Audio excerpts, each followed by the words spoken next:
Okay, so for this evening's Dhamma talk, we already were talking a little bit about some historical questions. So I thought maybe we could kind of continue that, but also kind of look at the role of history in Buddhism and why Buddhists are concerned with their history and what it means. So history is an interesting topic because obviously in Buddhism, Buddhism, at least in theory, is all about the present, right? So you should always be in the present moment and all letting go of the past and so on. But Buddhists are constantly concerned about the past, aren't we? Yeah, ancient monuments and legends, and the Buddha, he lived a long time ago. Why don't we just forget about him, right? Because the Buddha's not today. Yeah, surely there are people alive today who are much more intelligent and articulate and advanced and evolved than the Buddha. Maybe. But so as Buddhists, we always talk about being in the present, but we spend a lot of time being in the past. And I mean, I'm certainly no exception to that. I find history a fascinating topic, and to study the evolution of the Dhamma and its place in history and so on, I find to be very interesting. One of the reasons why history is interesting, especially for me, is because it helps us to give us some kind of sense of context of the time and place where the Buddha lived, because otherwise the Buddha's teachings can be a little bit abstract. Right? So if we know who was it that the Buddha was speaking to, what kind of people were they? What were their concerns? What were their fears? What were their desires? What were they conditioned by? What were they aspiring for? And then we have some more idea of what the Buddha was talking about, why he taught in those particular ways, why he used particular language, why he used particular concepts, and why he didn't use other kinds of language and concepts that we might find more familiar. So I might talk a little bit about the history of the Buddha and the times that he lived in, and what we know about that, what we don't know, and how that affects our understanding of the Dhamma. So one of the things that is important when we look at history is how do we know? I mean, if I asked anybody here what was the first thing that I said in this Dhamma talk, okay, we're already thinking, hang on, how do we start? Right, it's only a couple of minutes ago. So how can we talk reliably about things that happened 2,500 years ago? Right. So this is something that's not at all obvious, and is very, among scholars of all kinds of history, and including Buddhist history, there's a lot of discussion and disagreement about these particular points. Now, if we look in the Buddha's teachings, both in the early Buddhist teachings and also in the Buddhist traditions, we find that they always talk about two aspects of knowing, or two things that are helpful for being able to know something. Okay. The first thing is direct experience, okay? The second one is inference. Two things, direct experience and inference. The other thing that's important about the Buddhist attitude to knowing, or to how do we know things, is that knowledge in Buddhism is always pragmatic, okay? That is to say that Buddhism is not a search for some kind of ultimate or absolute truth. The search for Buddhism is a search for the ending of suffering. Okay? So it doesn't really matter what kind of truth it is, as long as you can let go of suffering. That's all that matters. Right? So it's a functional theory of truth, or approach to truth. So we bear these principles in mind when we begin to look at Buddhist history. So we bear in two things: the direct experience and the inference. And we do this, we use this for a pragmatic purpose. Our pragmatic purpose is not so that we can get some final, absolute, definitive answers to who was the Buddha, what did he teach, all of these questions, right? Because, of course, the Buddha was different to different people. Right? I mean, even for you and I, we're different to different people. We mean different things to different people. And of course the Buddha was like that. There's no final definitive answer to that. And there's no final definitive answer to the question, what did the Buddha teach? Obviously he taught different things at different times to different people. So there'll always be a room for a subjective and interpretive approach to those things. The important thing is what is useful, what is helpful to overcome suffering. Okay. Now, remember these two aspects of truth, the direct evidence and the inference. Now, in terms of direct evidence in the time of the Buddha, we look to things like, say, archaeology. Right? Even archaeology is not that direct, but it's reasonably direct evidence. And what does the archaeology tell us about the times of the Buddha? Okay, the answer to that is unfortunately not very much. Okay, but the best archaeology we have, the most useful and meaningful and certain facts that we have are the edicts of King Ashoka. Okay, you have these all across India. You have these big pillars and inscriptions in rock that record in a very archaic and primitive form of Indian writing, the most primitive form of Indian writing that we have, in fact, the extensive edicts of King Ashoka right across the whole of India.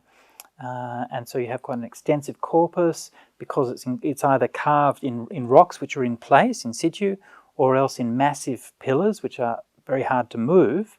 Then we're pretty sure that this is where these things belong, right? You can't pick it up and put it somewhere else.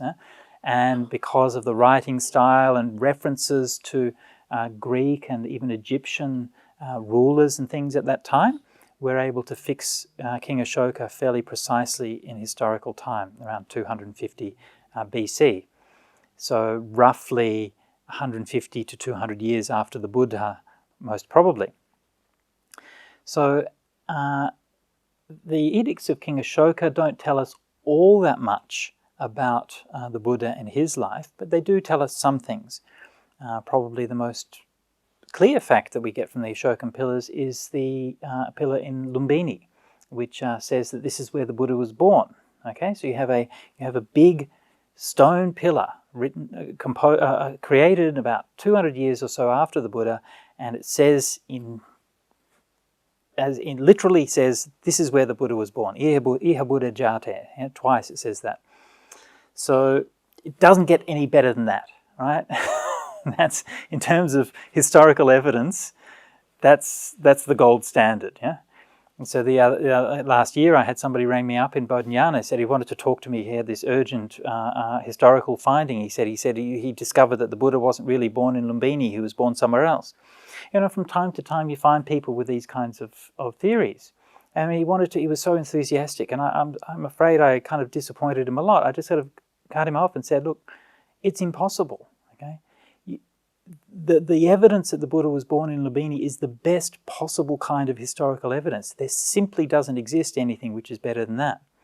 And so to argue based on anything, on any texts or any archaeological finds or anything you like, that the Buddha was born somewhere else is just doomed from the beginning, because there simply isn't any better evidence. Sometimes you just have to take a stand on these things.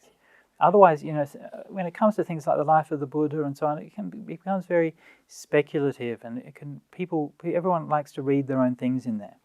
So it's much better to keep some kind of grounding with what is the actual history. So that brings us to, you know, we've got a place, we've got a time, not long after the Buddha. What about in the time of the Buddha himself? Well, we don't have any really solid evidence for the life of the Buddha in terms of the archaeology. It seems that in the time of the Buddha that was just a beginning phases of urbanization in India. So there weren't like any really developed cities. Buildings were made of wood, so things were largely perishable.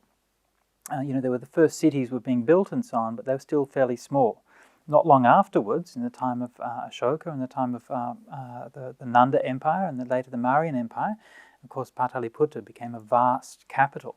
And, you know, even from the Greek writings of Megasthenes give some idea of this as a huge metropolis by that time, and that's only 100 years after the Buddha. And so India changed drastically. The cultural scene in India was undergoing a complete and radical revolution from the time of the Buddha until the time of the Nandas, really, about 50 years afterwards. All of the nations, the countries that the Buddha walked through, he gave a list in the suttas of the 16 great nations, And, they're called 16 Mahajanapadas, which gives you a sense. At the time, they thought this was a great nation. In fact, it's about the size of half of a state in current India, right? But for them, that was a great nation. And the kings were great kings, and the capitals were great capitals. But they haven't even left a single trace, or almost not a single trace, in the archaeological record.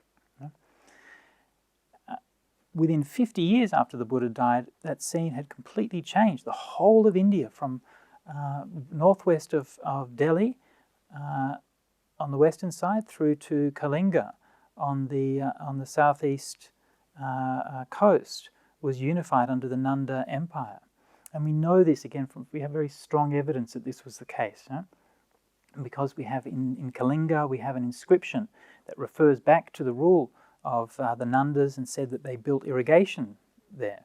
Right? So not only did they conquer it, but they actually did capital works there. So we know that.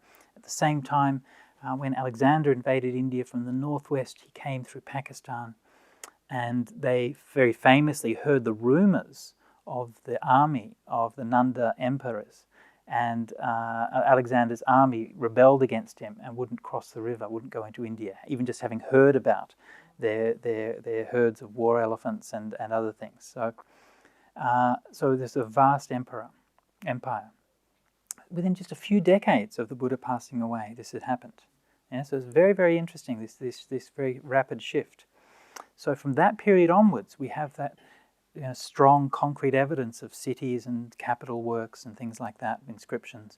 But from the time of the Buddha, we have very little. The main evidence from the time of the Buddha is something which is very simple and very humble, and that's a kind of pottery they call Northern Black Polished Ware, NBPW, they usually abbreviate it. And it's a distinctive kind of pottery, like they can identify in the archaeological strata. Earlier there was another one they call painted grey ware, and then they developed this Northern Black Polished Ware. What that signifies is it was more control of fire. Yeah? You think about that, yeah? It's not just pottery, it means that they could fire kilns to a much higher degree. Yeah? At the same time, iron was developed in India, right? So both of those requiring a lot of heat, a lot of energy, and so both of them signifying that this advance in the technology of the use of fire. And that happened around the time of the Buddha, maybe a little bit earlier.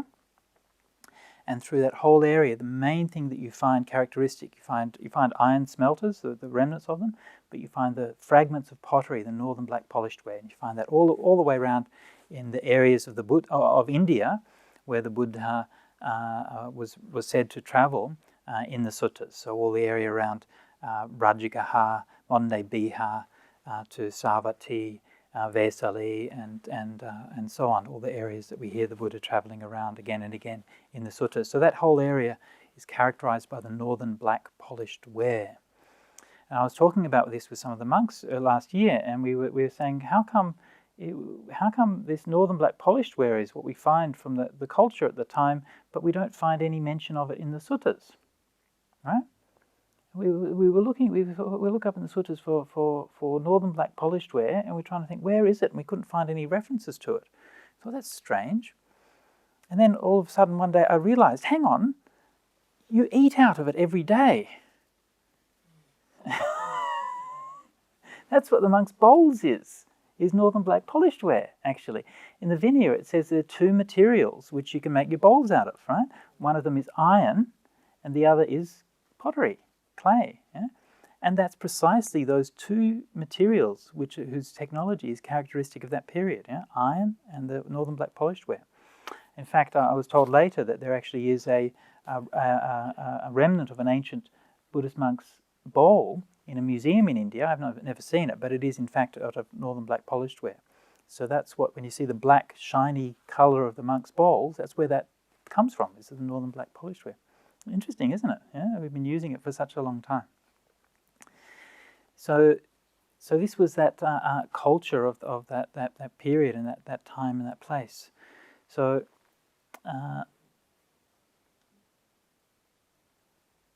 we're getting this kind of feeling for a culture which is in a rapid period of change. Yeah. One of the, I guess, one of the myths or one of the stories that we often tend to believe about the past is that the past was static. Right? We tend to project into the past that everything was always the same. And obviously, our current times is changing much more rapidly, right? So we find much more rapid change today in the past, fair enough. But still, things weren't the same all the time. And in particular, when it comes to ancient India, we often sort of have this idea in the back of our minds that ancient India was Hindu, right? Is that right? Yeah. Were Indians Hindus? Yeah. No? Deepika knows better because she's heard me give Dhamma talks.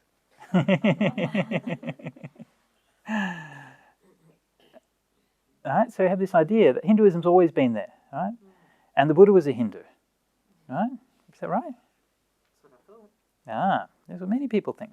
But things are always changing. That's actually not true at all. To say that the Buddha was Hindu, or that Indians even were Hindu in the time of the Buddha, is completely anachronistic. And in fact, it's like saying that Moses was a Catholic. Right? Yeah? Moses wasn't, was Moses a Catholic? No. Moses belonged to a religious tradition, right? Which evolved and changed and transformed and became Catholicism, and which is a part of that thing. So yes, obviously there are religious traditions which are part of what we call Hinduism, right? They're not disconnected. But what we understand of as Hinduism today didn't even remotely exist in the time of the Buddha. Yeah? So even if you look at specific examples of things, like for example, if say that worship in temples, right? There was no temples. Yeah? Worship of Krishna, not heard of. Shiva, not heard of. Vishnu, not heard of. Ganesh, not heard of. Rama, not heard of. And so on. So all of these major gods in Hinduism are either completely unknown, or else maybe they're mentioned as minor deities once or twice here and there, but they're certainly not kind of the dominant focus of worship that they are today in contemporary Hinduism. What you did have in the time of the Buddha, you had the Vedas, which had their different religious teachings. You had the Vedic rituals based on those. You had the Brahmins, who were the bearers of the Vedas, and so on. So that's obviously an important strand of the tradition which became Hinduism. You also find various sort of local worship cults. This is very, very common, like yakas and nagas and so on. Each village and each town, they would worship their local yakas and their local nagas and things like that.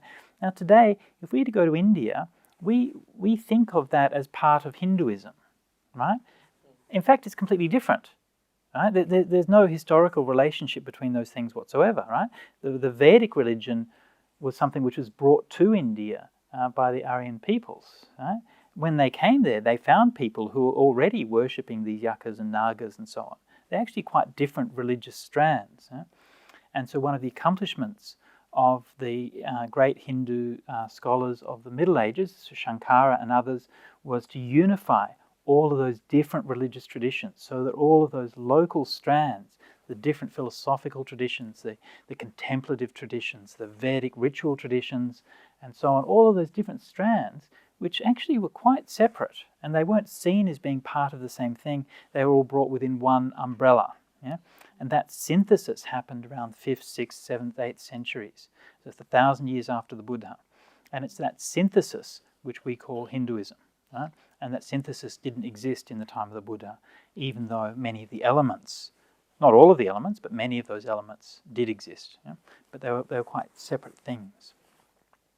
So if you hear somebody saying the Buddha was a Hindu, then this is just anachronistic. It's obviously, in one sense, the Buddha's family would have been practicing the local religious rites, we assume, right? We assume that in Kapilavatthu, like anywhere else, they probably had their local spirits who they'd do maybe ceremonies for the harvest and so on and so forth.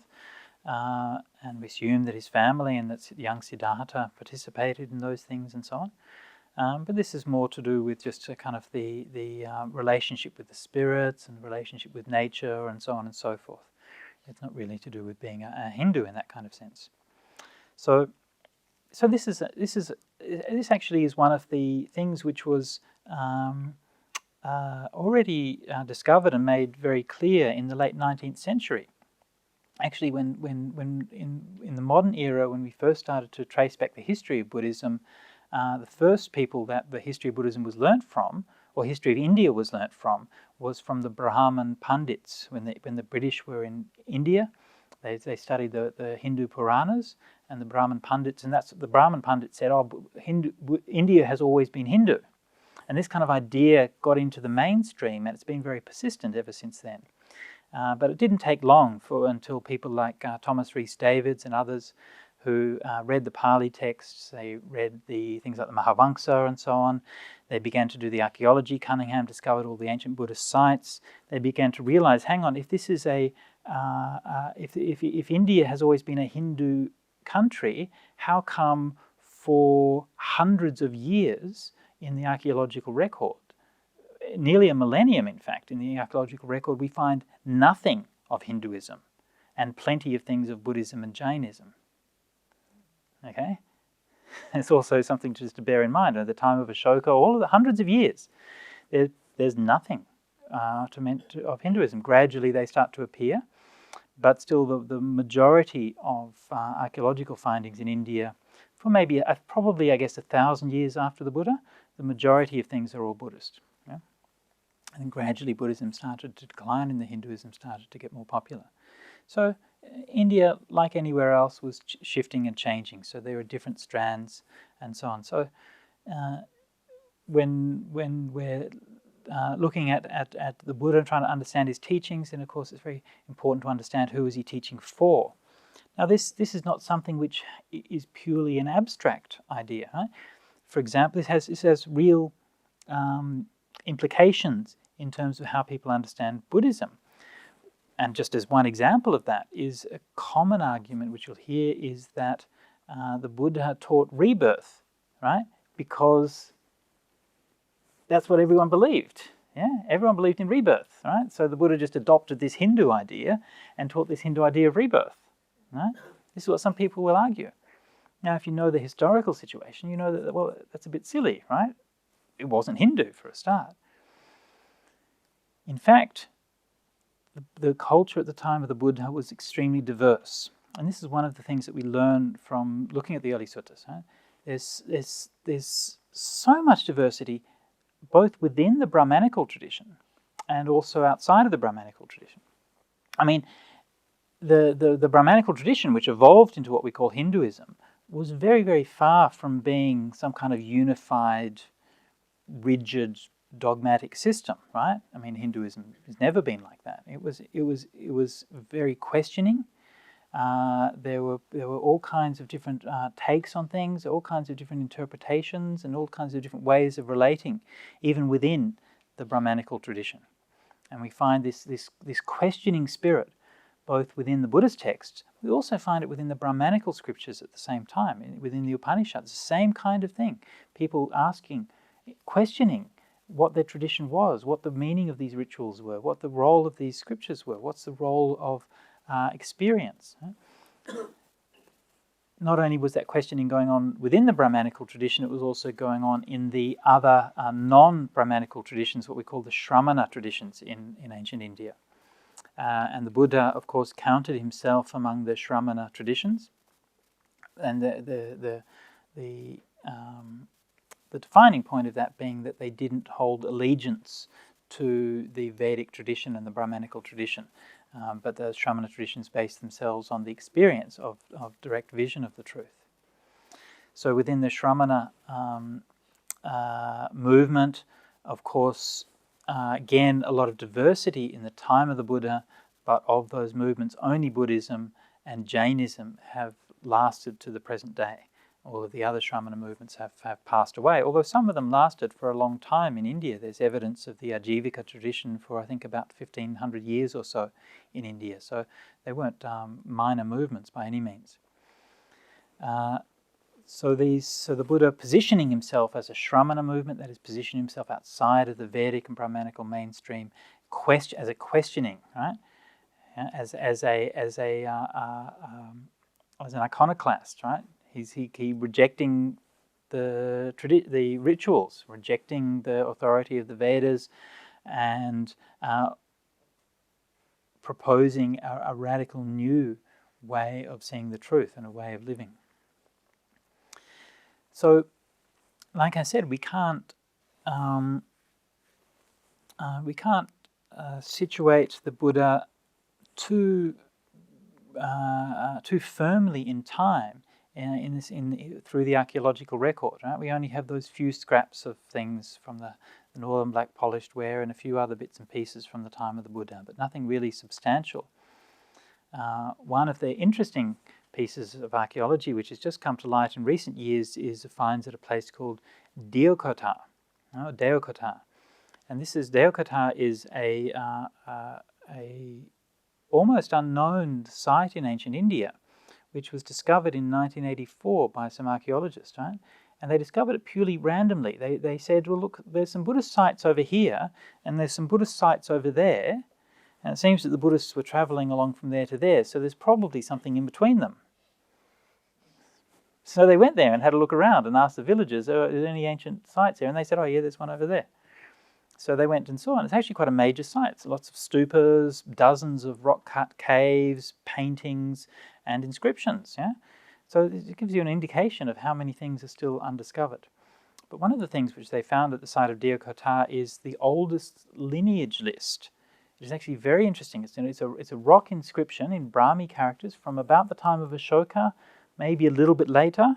It seems that the Deokota site may be somewhat pre-Ashokan, but the inscription is maybe a little bit later than that.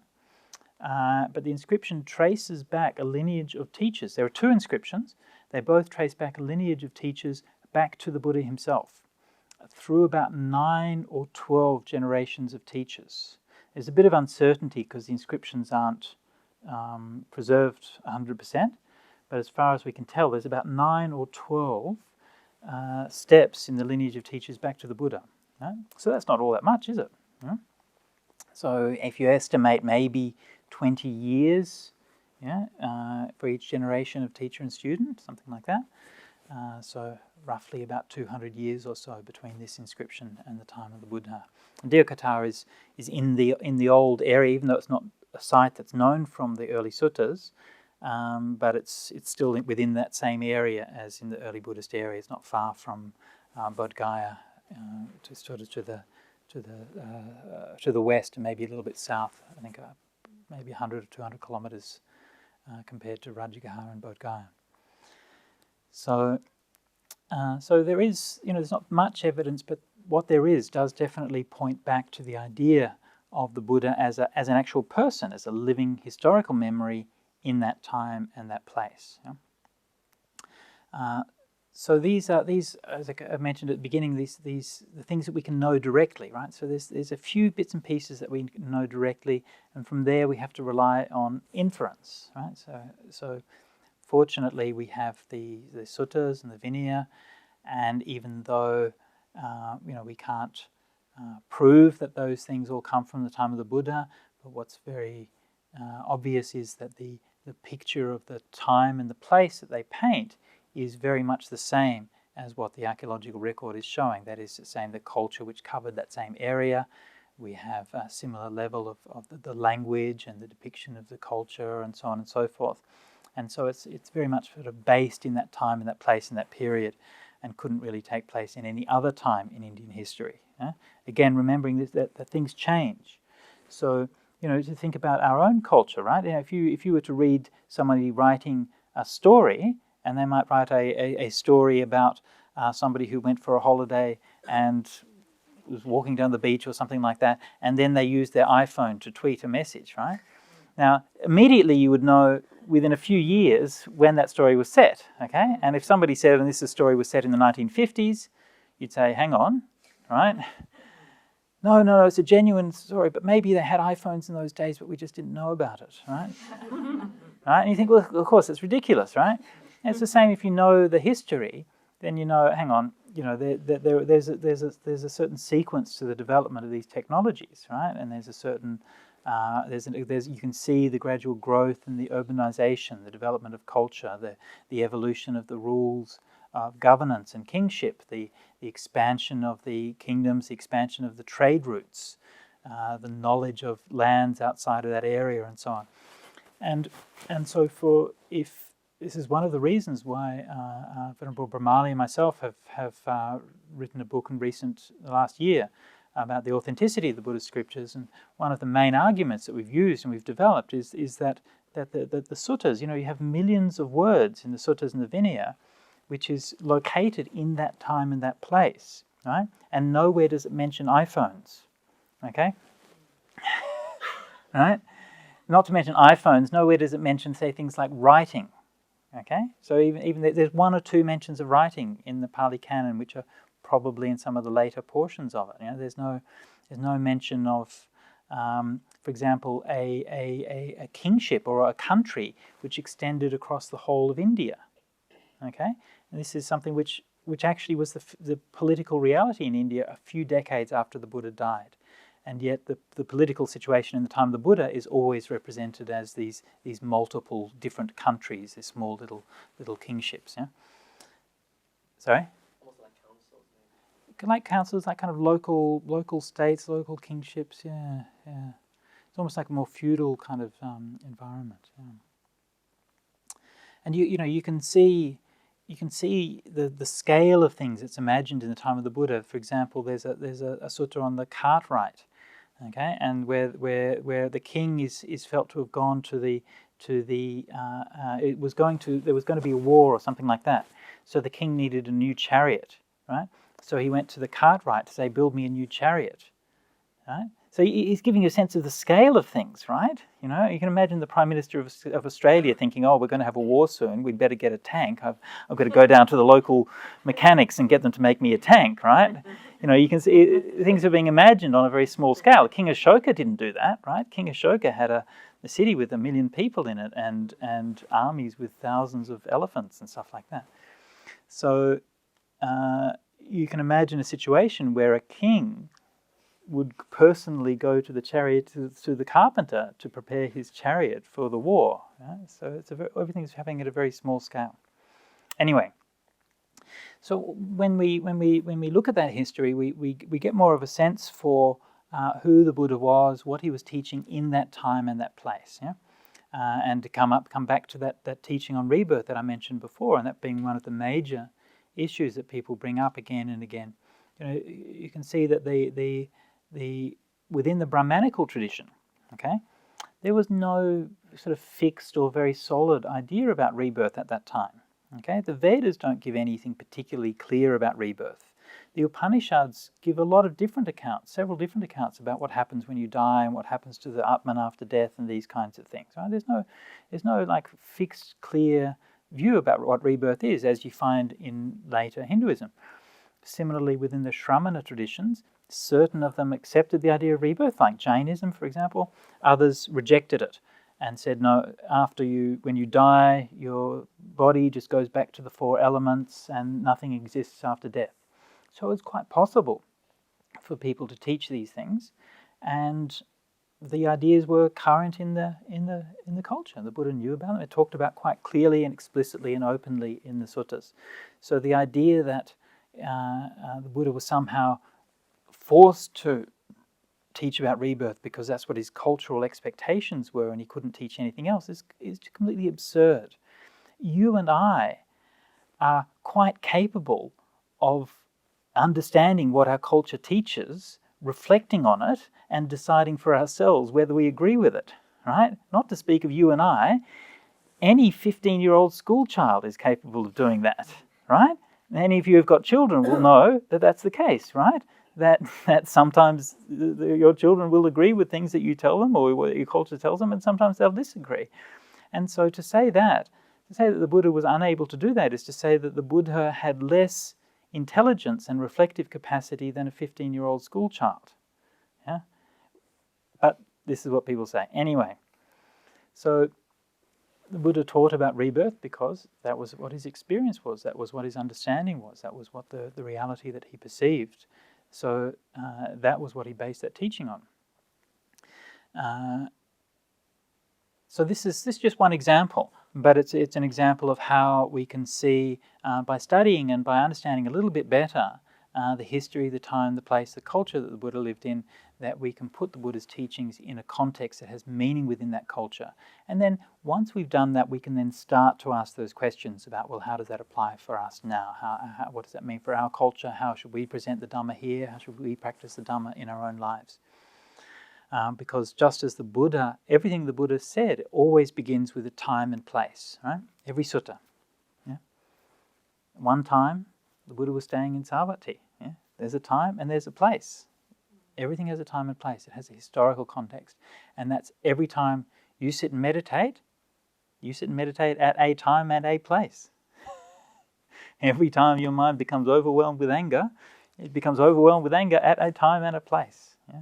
And there are certain reasons for that. There's conditions, there's a culture, there's a context, there's a background. And so we can only understand these things when we begin to understand the background. Okay, so that's probably talking for enough this evening. So I offer that for your reflection and I'd like to invite any comments or questions.